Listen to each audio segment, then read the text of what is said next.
Monster High Skulltimate Secrets. This is actually the third Monster High game that I've reviewed. On the Wii U, there was actually two of them. 13 Wishes and New Ghoul in School. And they couldn't be more different. New Ghoul in School had some interesting ideas, but 13 Wishes was just awful. This one was somewhere in the middle, but getting over the hurdle of 13 Wishes was not that hard to do. The story is about you on your first day at Monster High. You get there and you find out the school has gone crazy because there has been some magic imbalance. So you and your new friends have to go find the orbs of power to put the school back to normal. When I'm playing this, I have to put this up against the other two games that I've reviewed. And in that retrospect, the school itself is disappointing. It's sad when Monster High 13 Wishes has a better looking school. This whole thing feels like a copy and paste rush job. For example, let's look at the bathroom. And at this point, I can see my regular watchers going, is he really going to go on another 2-minute rant about the bathrooms like he did in that Barbie review? And to that I would say, you know me so well. Anyway, the bathrooms. Let's start with the biggest issue. There is no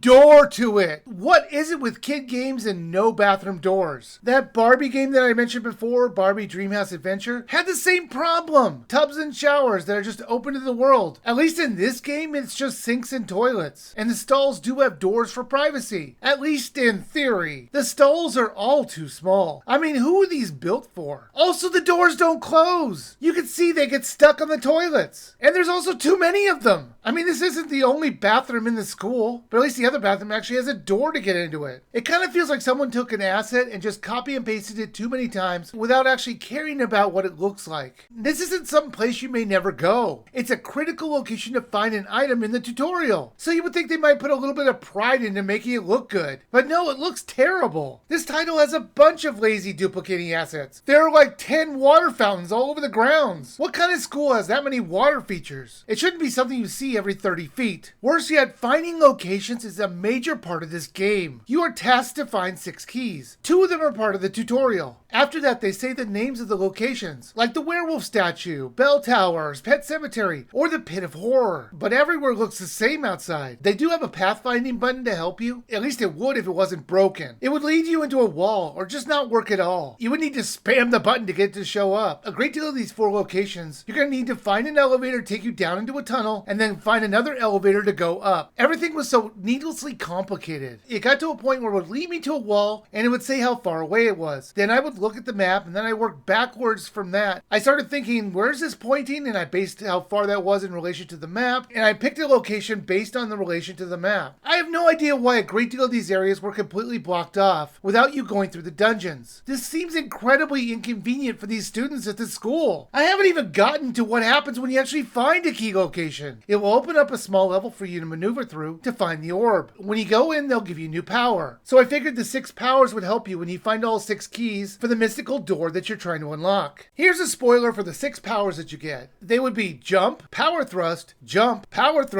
and yes, once again, jump, power thrust. The powers didn't get any better, they just had different animations, which should have just been there as part of the normal moveset. If I was to guess why they did this, they want you to customize your character to the animation you want to use. This would be okay if it wasn't such a pain in the to find these key levels. Why not let us unlock these powers in the way we want with the coins that we collect? No, they make you beat the levels in order to keep them. The levels don't take long, maybe 5 minutes, and they were simple, just jumping platforming challenges. Plus you can't die, so it's easy enough. Now once you find all the keys, you unlock the mysterious door to find the orb that could help the school. And this is where I assumed the game would break off into different levels, and this would lead up to a much bigger storyline. Well, I did complete that level. It was much longer, maybe 15 minutes. What happens is you find the orb, and the game is over. It quickly became clear the reason they made it so hard to find the keys was because there was only 6 short levels and 1 larger one. And if it wasn't drawn out, the game would be over in less than an hour. There were some extras to do, like unlocking doors to find outfits for your character. You need to find 5 tokens for the character the door wants, and then they will use their power to open the door. You can also buy some clothes with the many coins that you pick up. There was also some side quests, which were all very simple and dull. The biggest positive that I'm going to say is that the main story missions were all voiced. voiced. I don't know if it's the voice actors from the series, but it was nice that they didn't make us read everything. They do give you the options to say different things to the characters, but they never react to anything you say. So I don't know why they even bothered. Monster High Skulltimate Secrets isn't great. It feels like a very low effort release. It's not the worst Monster High game that I played. That one would go to Monster High 13 Wishes. But it's also not the best. I think the game does a bad job of remembering who their target audience is. Younger kids are going to be frustrated trying to find all these key levels. I honestly think you should just skip it. It's not a bad game when you figure out where everything is, but it's not a fun one either. If you're a fan of Monster High, you deserve better. So I would just skip it.